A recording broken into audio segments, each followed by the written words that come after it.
Welcome to Run Walk Talk Tales of Inclusion and Development. I'm Judy, and my pronouns are she and her. And I'm here with Steph, and her pronouns are she and her. And today we are so excited to be joined by Tasleem Jessani. Tasleem is a leadership coach and a hypnotherapist. And so, welcome, Tasleem. Thank you. I'm so glad to be here. Thanks, Tasleem. So I'm going to start with your bio. So as Judy noted, Tasleem is a clinical hypnotherapist and leadership coach, has a wealth of experience coaching women leaders ranging from line managers right up to the C-suite and executives. Her background includes over a decade of experience in corporate human resources, as well in her own executive coaching practice. And Tasleem uniquely specializes in using hypnotherapy as one of the tools to help clients create transformational change in how they show up in their leadership roles, as well for themselves and their lives. Your passion is to help leaders find their authentic leadership blueprint and teach women leaders how to go for that promotion without the fear of not being good enough stopping them. She helps them raise their vibration, up-level their mindset, and co-create their dreams with the universe so that they can manifest the success they deserve. Thank you so much for being here. This is going to be a really, really great conversation. And it sounds like you have a lot of experience. And so, Judy, go ahead. Yeah, well, let's dive in and we'll get to the first question. But I just wanted to add a little bit to that bio because Tasleem, your work is also grounded in your lived experience. And, you're very open on your website about you were born in Africa. At a very young age, you immigrated with your family to Canada. And you really acknowledge the trauma carried down through generations, and then also the control and power dynamics that happen. When you came here and you're dependent on other relatives for food and shelter and support. You speak about the racism that you experienced when you came to Canada. And, I think you're really bringing all of this into your practice, which integrates hypnotherapy with coaching. And so we're really curious, like, how do you see hypnotherapy enhancing traditional leadership coaching methods? And what specific challenges can it help address? And even though that's a question that we could spend quite a bit of time on, we thought maybe we should start with you telling us a little bit about what hypnotherapy is. Yeah, absolutely. Definitely. So hypnotherapy, first of all, is not what we traditionally see in like TV shows and even movies and things where a person's hypnotized and then they have to cluck like a chicken or they do things they don't want to do. Though it can be used in those ways traditionally, there's some people who might use it in that way. But the type of hypnotherapy that I do and that right now we're seeing really expanding in the world is really just getting people into a state of where they can access their subconscious mind.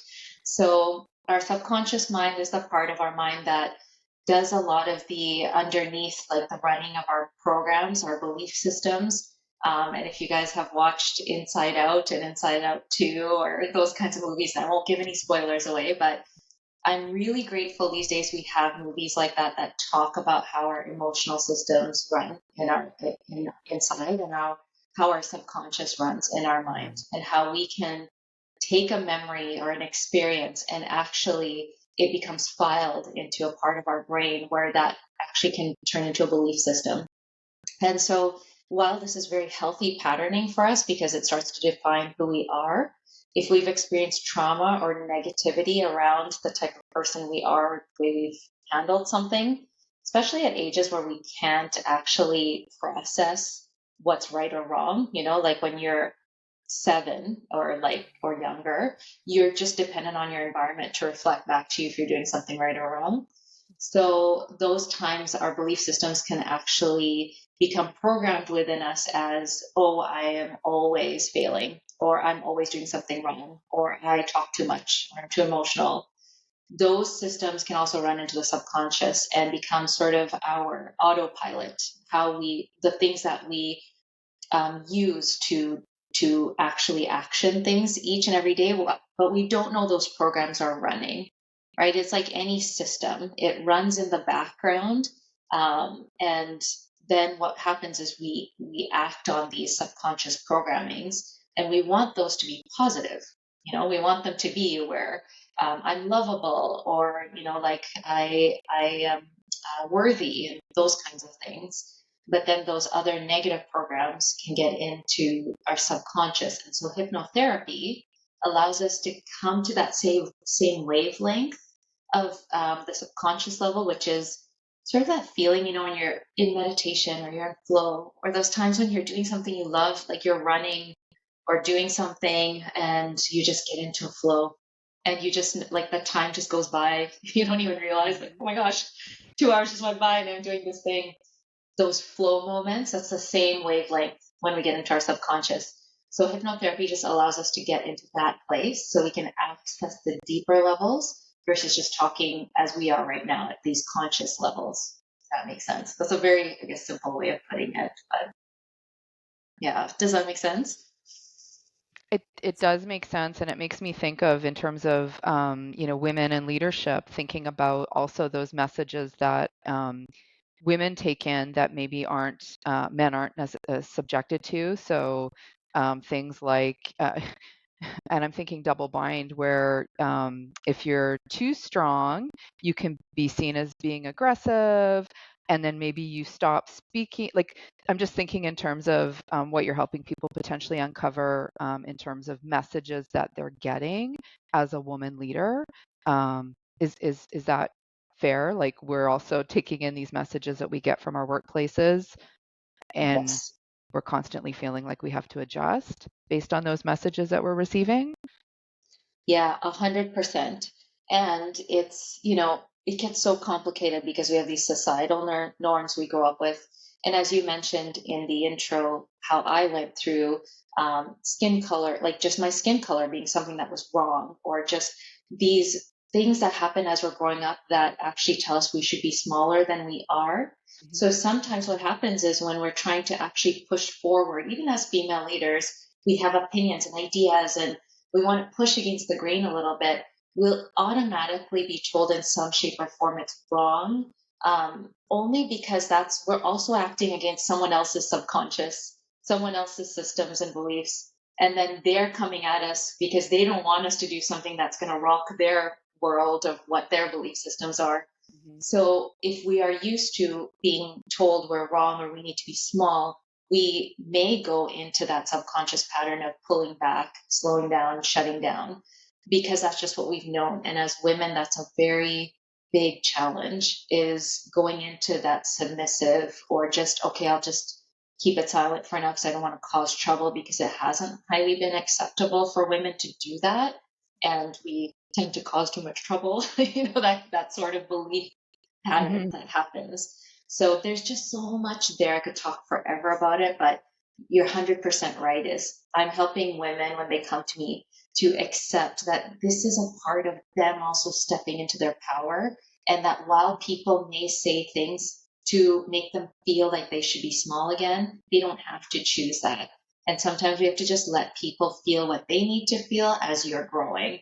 That is also really challenging, but that's what I like to support women is I'm on your side. Like, we can do this. You're not doing anything wrong. I love that. So it sounds like I love the sort of the comment around that stepping into your own power. So, what other unique benefits are you seeing when you do hypnotherapy with your leaders? Yeah, absolutely. So, I first started off my business in traditional executive coaching, and I came from an HR background. So just Mhm. doing the tools, like have these conversations, running scripts with people, how you speak to people, growing resilience, et cetera, et cetera. And what I noticed as I was working with people is you could have the most amazing, competent person sitting right in front of you. They know Mhm. exactly what to do, but they freeze. They freeze, and we don't know why. It might be, hey, you need to say no. You're working too many hours. You need to say Mhm. no. And they're like, Mhm. can't. I Right. just can't.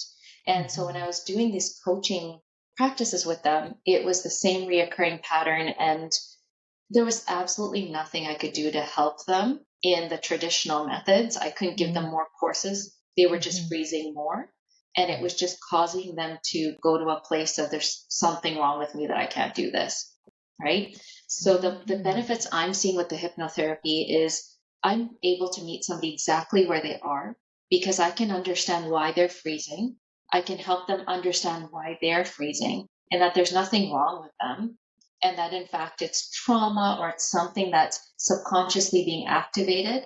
And as that comes, first of all, into their awareness, they can start seeing those patterns, but also the energetic release of it we do in hypnotherapy.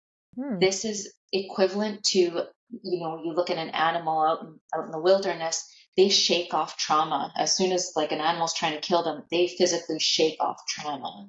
And we as human beings don't do that. So any remembrance of something that it reminds us of the trauma we went through makes us freeze. And the hypnotherapy and the energetic release we do during that practice allows them to shake that trauma out of their body.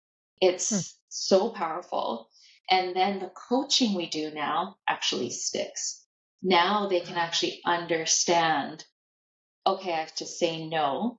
They have to get used to the discomfort they cause people, but they don't freeze anymore, right? It's so powerful.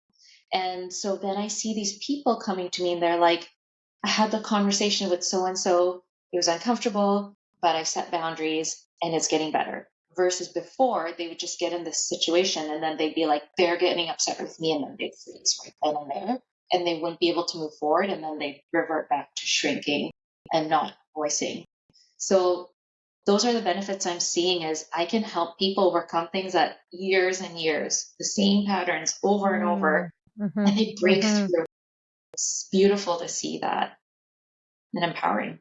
That's so, the image for me that comes to mind is this, like, it's like the barrier on the road, right? It's like that same barrier, and you help to kind of remove that barrier out of the way to kind of go, especially, since this is run, walk, talk, I think of the run analogies. So, but I am a little bit curious. Can you give are there different examples of an energetic release, or can you share just a little bit more of what does that look like in practice? Yeah, I can definitely do that. There's all different forms and methods now. We're learning more and more about what it means to release an energy or just an old pattern. In hypnotherapy practice I do specifically, it's really, first of all, about helping that person connect with that part of them that held that energy in the first place. Right. So if they were 5 years old and they were in a situation where they were in the middle of a fight and they couldn't do anything, they just froze. And that energy now is stuck inside them. That little version of them could not comprehend that none of that was their fault. So as we do the hypnotherapy, there's a conversation that happens between the younger version and the current version of that person. Right. And they talk to each other where this wasn't your fault. And now I'm here as adult version of me to take care of you, what you didn't receive.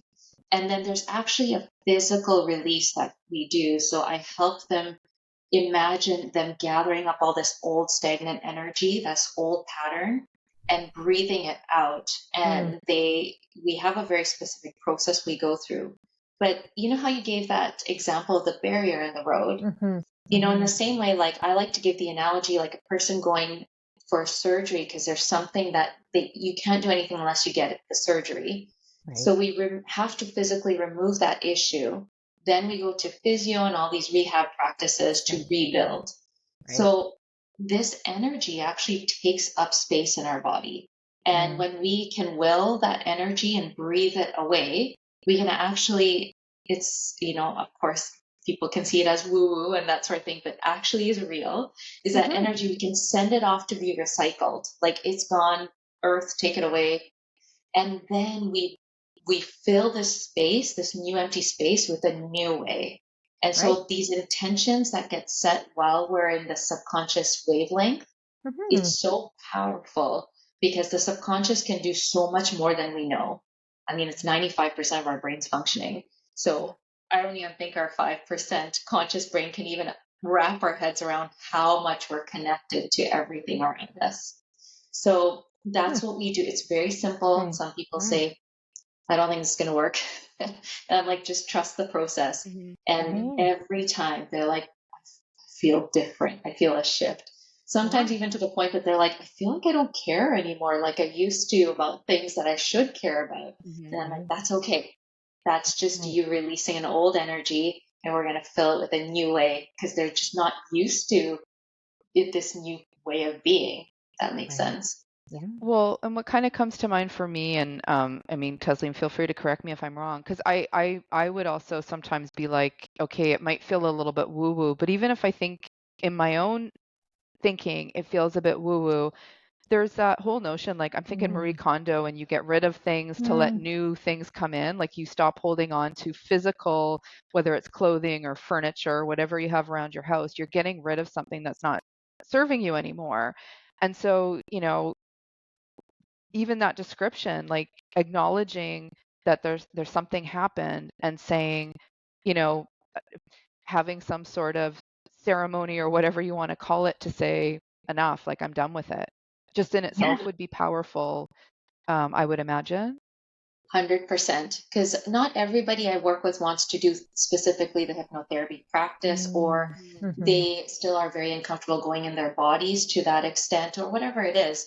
But you're Mhm. 100% right. Sometimes I tell them, write it out in a letter and then burn that letter. Mhm. And Mm. whether you believe it or not, it like I've had people who do not believe, they don't want to do hypnotherapy, but they burn the letter and they're like, there's a channel that just opened. It's so powerful. So I'm so Mhm. glad you brought up that example, because physically too, you're right. When we hold on to an old energy, it keeps us stuck in that old energy. And I've actually seen people that just, I've even myself just thrown something away and been like, holy, I've just stepped into a new level. So Right. it's extremely powerful. That's so interesting. And I think it leads nicely to the next question, which is like when you're working with women and in executive roles, what are you finding the most pressing challenges that women face, and how do you address those challenges with them in your coaching? Yeah, for sure. So, first comes to mind, I don't know if you've seen the Barbie movie. Yeah. Yes. Mhm. So I won't give away any spoiler alerts for anyone that's watching, but there's just this one moment where Ken's talking to a male executive in the real world, and he says something to the effect of, "You guys aren't doing patriarchy very well." And then the male executive's like, "Oh, we are. We're just doing like we're hiding it better now." Um, and that's not even a slight meant to be a slight on anyone. It's anyone under that system is going to be, we are sort of we're enslaved to that system. I'll just use that term. And what I mean Mhm. by that is we run that pattern because we're all under that same system. So what I find is I laughed at that line in the movie because it's not like we're hiding it. We're actually trying to change it. We're actually trying to shift it. But the challenge I see for women right now is almost like how when we had that pattern of when we started being able to work, and then women were like, now we have to work and we have to manage the household. And I Okay. see that in the workplace where it's, well, now I have to take on leadership roles and I still get the admin duties, or I have to do all this extra work, but I'm still getting paid less. And, I want there to be equality and my voice to be heard at the table, but I have to jump through 10,000 hoops to get there to prove myself. And if I mess up once, it's like under scrutiny. And I think Mhm. these things are all happening again very unconsciously. Mhm. In some level, it's not that people are necessarily intending it to happen. I think there's a more opening up of we want more women to step up. We want more diverse workplaces and things. But in order for our wants to catch up to the way our system is running, it's to the system, like to change a system is very slow and very difficult. So I find so many women coming to me most of the time where they're like, I'm just not heard. Like I feel like I'm talking, Mhm. giving my ideas, but they're not heard. Mhm. And women feeling frustrated because they feel like they're arguing and they don't want to argue. And then they're being seen Mhm. as somebody who's causing problems. And Right. just why are you upset about this? Just leave it alone.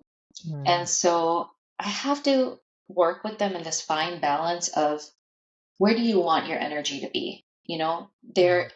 it's sometimes it's hard, but I have to sit with them to say, I know there's injustice there. And yet, how likely is it you're going to shift that injustice? And Yeah. is it worth your energy to go there? Or is it Mhm. worth your energy to just go to what's triggering for you and start to work on that?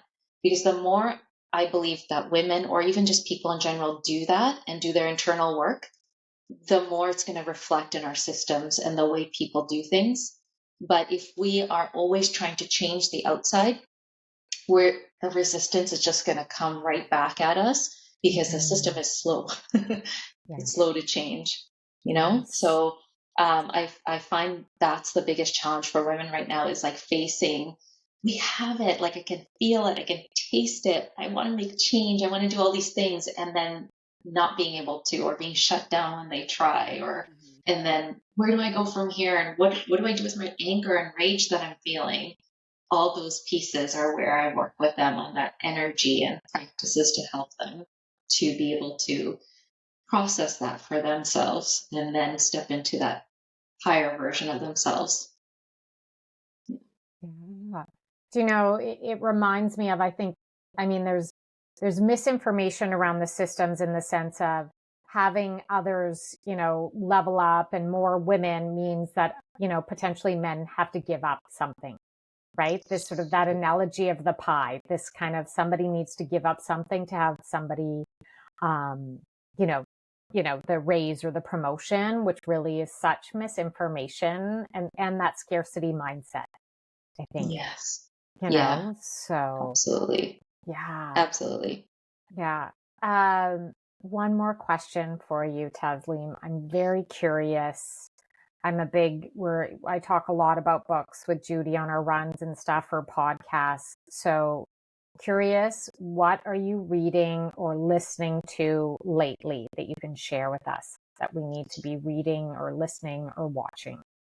Yeah. And this might be counter to kind of like the what should people be listening, and to be honest, recently I'm actually not. I'm not really reading anything Hmm, or listening to anything specific. yeah. And the only reason that's the case for me right now is because I've come into a place where I'm letting my intuition guide things. So Hmm. I've actually come to a place where it's like if the book comes to me, I'll listen or I'll read it. But if it doesn't, it doesn't. And if the podcast comes, I will. So there's no specific, it's sort of a jumble of whatever comes to Hmm. me. Often it's the topic or the specific speaker that might interest me. So if I'm following someone, so there's books around like people pleasing, for example, or that might come to my interest, but I may kind of listen to a bit and then drop it. And Hmm. that's just me listening to my intuition a lot right now. So I don't know if this helps anyone out there because obviously I don't, right at this moment, I don't have recommendations. And yet my recommendation is for people to just let, if they can have an opportunity to let something come to them. And if there's a moment where nothing's inspiring them, then can you listen to yourself and just what are you? Hmm. I just feel like we listen, we consume so much content. We need Right. more time to just listen to ourselves and what's coming through our brains or our subconscious, and journaling more, going outside in nature more without listening to something and having our focus somewhere. So, yeah, nothing specific right now. And if it is, Okay. often it's might be relationship related, or because Mm. as I up level Mhm. where I am in my life, things start to fall apart in other places in my life, you know? Mhm. And so Mhm. then it's like up leveling that skill set. Then it might be business or corporate related, but Sure.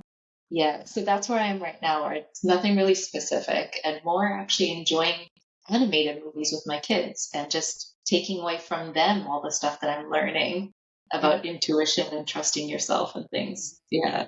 That's Well, I think great. that's great, the notion of just sort of letting the topics come to you. And as you say, as we sort of change in some areas of our lives, other areas start to adjust or need more attention. So, yeah, no, thank you for sharing that. And thank you so much for joining us today. It was a really interesting conversation, and I certainly learned lots and stuff. I suspect that you did as Mhm. well. And Mhm. so, Mhm. um, was wonderful to have you here and talk about the work that you're doing.